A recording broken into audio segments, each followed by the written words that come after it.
প্রিয় দর্শক, চ্যানেল 16-এ আপনাদের সবাইকে সাদর আমন্ত্রণ।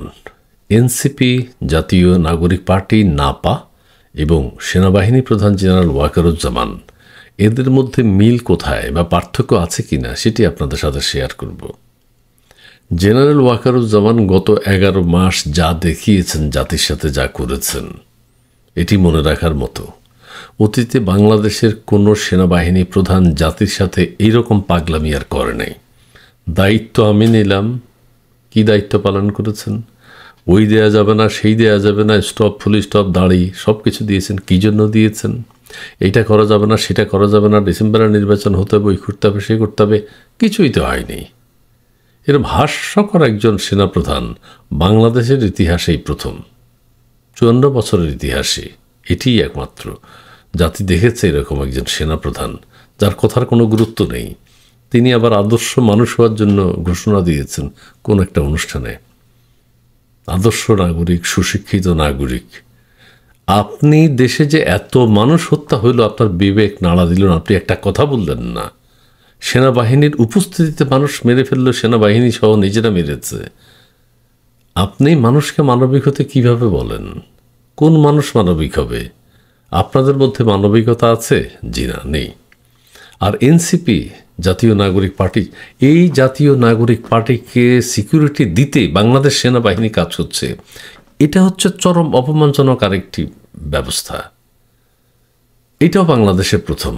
এই সব কিছু এই সেনাপ্রধান দেখাচ্ছেন। আবার কেউ কেউ বলছেন যে না, এনসিপিকে এইরকম গুরুত্ব দেওয়ার ওনার উদ্দেশ্য হচ্ছে এই এনসিপি হলো ওনার দল, সেনাপ্রধানের দল, মানে উনি চাকরি থেকে অবসর নেয়ার পর কেউ কেউ বলছেন যে উনি এনসিপির প্রধান হবেন, দলীয় নেতার শীর্ষ নেতা।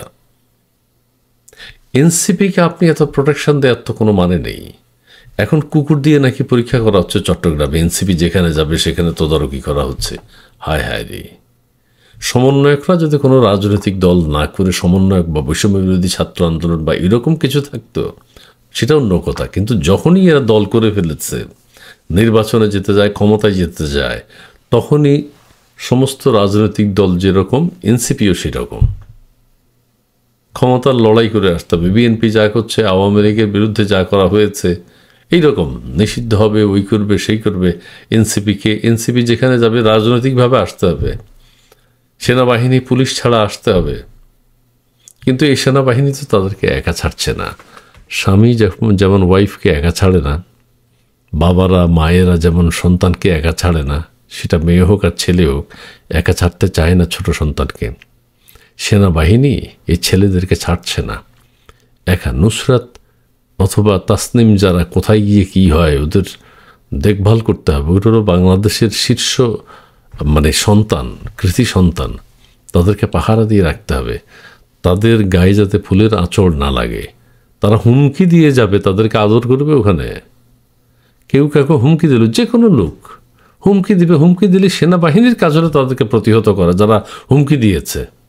কিন্তু সেটা না করে উল্টা, মানে গোপালগঞ্জে সামরিক শাসন জারি করা হয়েছে, কারফিউ জারি করা হয়েছে, 144 ধারা জারি করা হয়েছে। এটা তো সংবিধানের ব্যাপক লঙ্ঘন।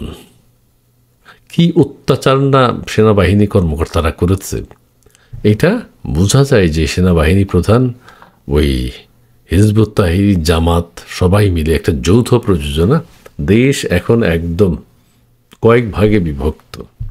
এক ভাগে একদম ইসলামী দলগুলো, জামাত তামাত সহ, সেনাবাহিনী সহ একটা দল। সেনাবাহিনী না থাকুক, এরা দাঁড়াতে পারবে যদি পাল্টাতে যায়। পুলিশ না থাকুক, পুলিশ পাহারা দেবে কেন? সেনাবাহিনী পাহারা দেবে কেন? বিশেষভাবে বলছি, কোস্ট গার্ড, নৌবাহিনী কেন পানিতে যাবে? গোপালগঞ্জে কি এটা বৈষম্য, চরম বৈষম্যমূলক আচরণ করা হচ্ছে বাংলাদেশের একটি জেলার সাথে। আবেগ অনুভূতি, আবেগ বিরাগের, অনুরাগের বশবর্তী হয়ে কোনো কিছু করা যাবে না। সংবিধানে লেখা আছে, সংবিধানে থাকার দরকার নেই। এটা মানুষের বিবেক যে একটা দেশের সব জেলাই সমান। যাই হোক, এবং সেই জন্য বলা হয় এনসিপির প্রধান হচ্ছেন জেনারেল ওয়াকার। মানে কোন মানুষকে মানবিক হতে বলেছেন? উনি কি ডক্টর ইউনূসকে বলে যে শিক্ষা দীক্ষা নিলেও মানুষ যদি মানুষ না হয়, ঠিক আছে আপনার সামনেই তো আছে, আপনিও মানুষ না, ডক্টর ইউনূস সাহেবও মানুষ না। মানুষ না এই অর্থে ক্ষমতায় থেকে আপনারা যা করছেন আপনারা মানুষের পর্যায়ে পড়েন না। আপনাদের সাইকিয়াট্রি দেখানো দরকার, ঠিক আছে, সাইকোথেরাপি দরকার, কিভাবে মানুষের সাথে গুড বিহেভ করা যায়। ওকে জি, ধন্যবাদ।